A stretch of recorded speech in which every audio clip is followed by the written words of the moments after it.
As we visit with you, we have only one intention, really, and that is to help you to allow yourself to be all that you really are, because we know that there isn't anything that will bog you down. There isn't anything that will bum you out.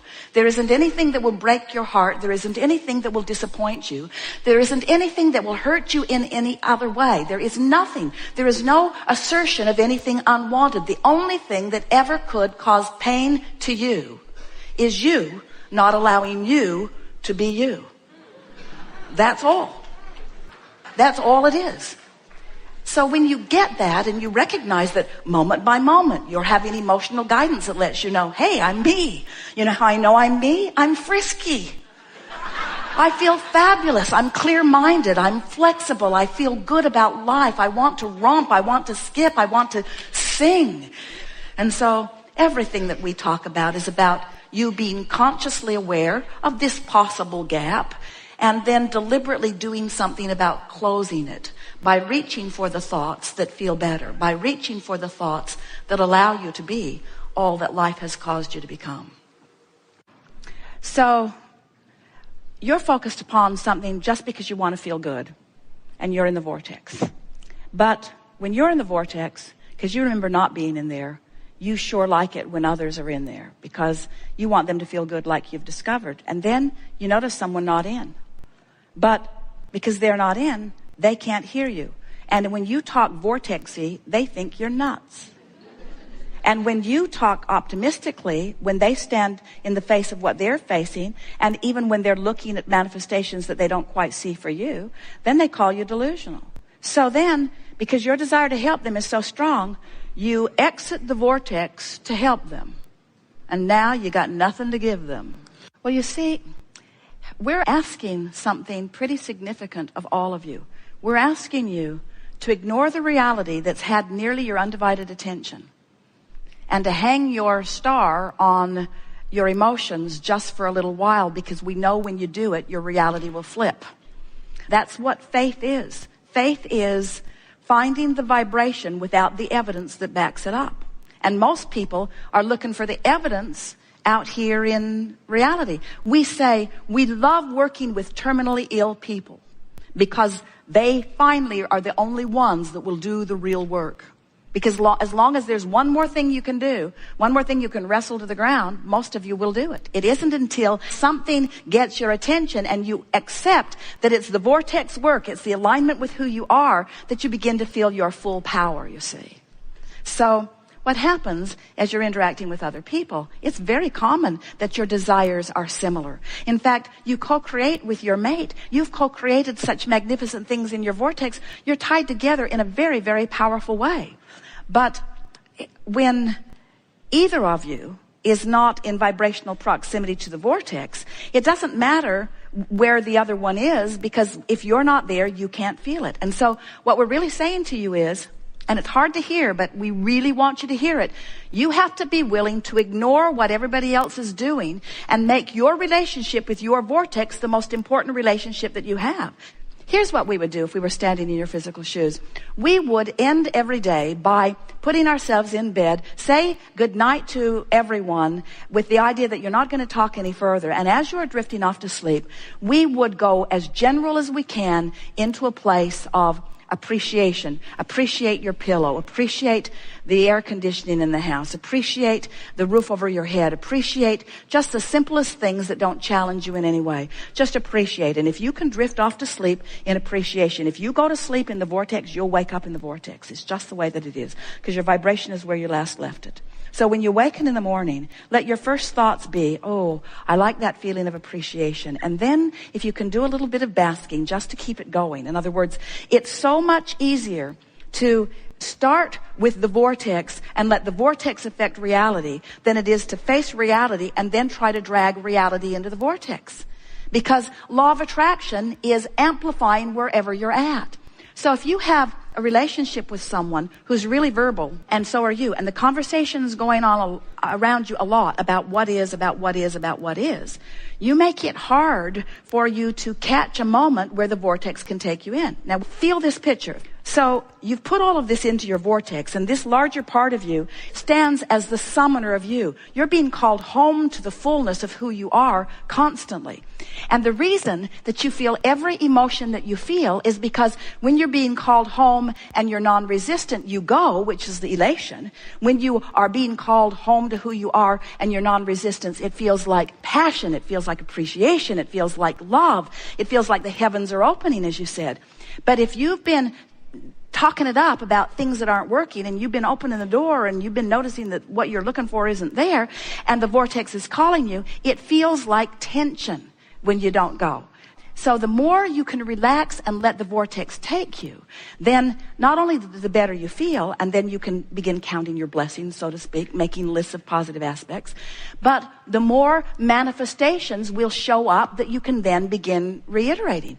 It would sound crazy to a normal person to hear Esther crowing about being called with no shoes to the gravel so that she could walk into the closet with no shoes on so that she could discover a problem that she didn't know she had.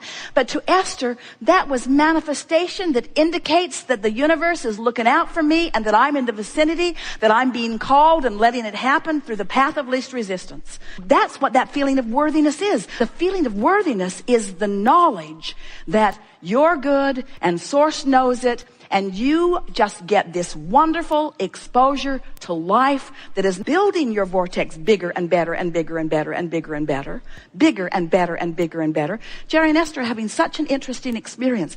They've been moving through life. Everything imaginable has come for them. 5 books on the New York Times, a couple of them #1. Everybody wants that. That was something that unfolded. More money than they have any sensible use for. A lifestyle that is rivaled by no one. Beautiful houses all over the place. Driving monster buses around the country. People adoring them. The message moving through them. Everything wonderful. And yet still more room for deepness. Deepness in their relationship, deepness in their understanding of worthiness, deepness in their understanding that all things are possible, deepness in their understanding that it doesn't matter what is, that you have the ability to focus upon what you want and find it, deepness in understanding your true power. In other words, there is no end to what is in your vortex, and the vortex's ability to bring to you greater clarity, greater knowing, greater love, greater confidence, greater security, greater well-being, greater understanding that you are a being with no end to the capacity of your expansion. So, we have some manifestation cards. This particular one is health and the law of attraction. These are money and the law of attraction. These are the best manifestation cards that have ever been put together on the face of the earth. We wrote them. So let's say that you're having a hard time financially, or there is something not going right in your life. And in this case, let's say it's finances. And so you've heard about these wonderful cards, and you've heard about affirmation. And so you say, I'm going to do something about shifting my energy. I'm going to do something about improving my point of attraction relative to money. I'm going to study these cards. And life has been hard for me, you say, and I don't have enough money, and this is going to help. I know it is. And so you take the cards and you begin. You say, I do not need to have money to attract money. Well, that's fortunate.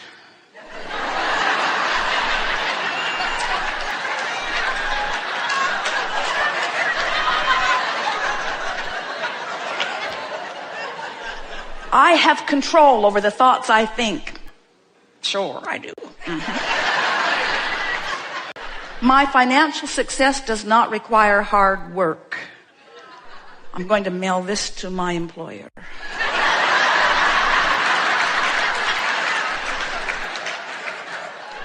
There is no shortage of money or time. Who writes this stuff? The law of attraction adds power to both problems and solutions. That sucks.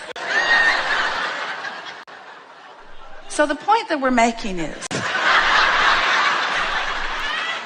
that when you are outside the vortex, when you're outside what you want, when you're not feeling good, when you're not tuned in, tapped in, turned on, when you are focused upon something that is going wrong and you decide, I will affirm, I will speak the positive words, we want you to understand that what you really do is you just dig in your heels and amplify the energy right where you are. It's sort of, have you ever had an argument with someone or a disagreement where you're sure that they're wrong and they're sure that you're wrong, and you're just sort of nose to nose, both speaking what you know is the right thing and neither one hearing the other one at all, and both of you digging in deeper and being sure about the rightness of your position?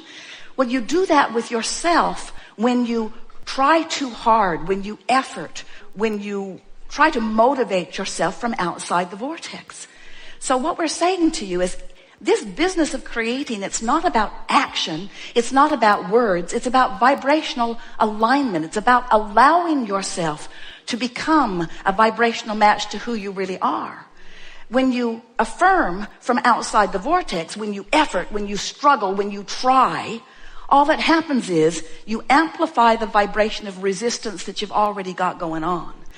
And you make yourself unavailable to the vortex that really wants you, the vortex who is calling you. Sometimes as we visit with our physical friends, and you are a group who could very well be completely accepted from this because you seem to know who you are. But often our physical friends are so focused upon the manifestation of what is, that they let all of their emotional response be to what is manifested. And we want to constantly remind them that what's manifested is old news. That where it's really at is in this vortex. Where it's really at is it's in this energy that's moved forward. Where it's really at and where your joy really is in the getting up to speed with all that you have become. Now, we don't want to give you any misunderstanding. You can never really get completely up to speed with everything that you are because you're continually expanding. The contrast that you're living is causing you to continue to ask, and because you continue to ask, the larger part of you continues to become, and that larger part of you continues to call you home to who you are. And you can tell by the way you feel whether you're going or not. Now, we want to say to you, you're going. You're going. The question is, are you going willingly? Because when you have your death experience, you will go. In other words, this vortex will have its way with you. You will become the whole of all that you are. We just don't think you should have to croak to come into alignment with who you are. We think that you have the ability to feel your way there. We think you can love your way into alignment. We think you can praise your way into alignment. We think you can compliment your way into alignment. We think you can dance your way into alignment. We think you can love your way into alignment. And we know, and you know too, we've never seen anyone motivate themselves into the vortex. Because the vortex is who you really are, and it's always summoning you. It's the inspiration that takes you in. So if someone is standing outside the vortex, criticizing you for something, trying to motivate you, it's sort of like standing outside trying to kick you in. And we say, you really don't need anyone to help you into your vortex, because you have the energy that creates worlds in there summoning you. You have the source within you in there summoning you. You have all that you have become in there summoning you. You just got to know that this state of being exists. And you just got to know that how you feel is your indicator of whether you're aligned with who you are or not. And then do whatever it takes moment by moment to do it. We have enjoyed this interaction more than words can convey. It's very nice coming together with those like you who are coming to understand more and every day who you really are. It is exhilarating to us to acknowledge the physicalness that is you, especially as you begin to deliberately, and you are rare in this, to integrate the non-physical part of that which is you into your day-to-day experiences. You are more than these physical bodies, aren't you? You are source energy expressing here. And you've come not because the world is broken and in need of repair, but because you are a creator who will constantly, eternally expand.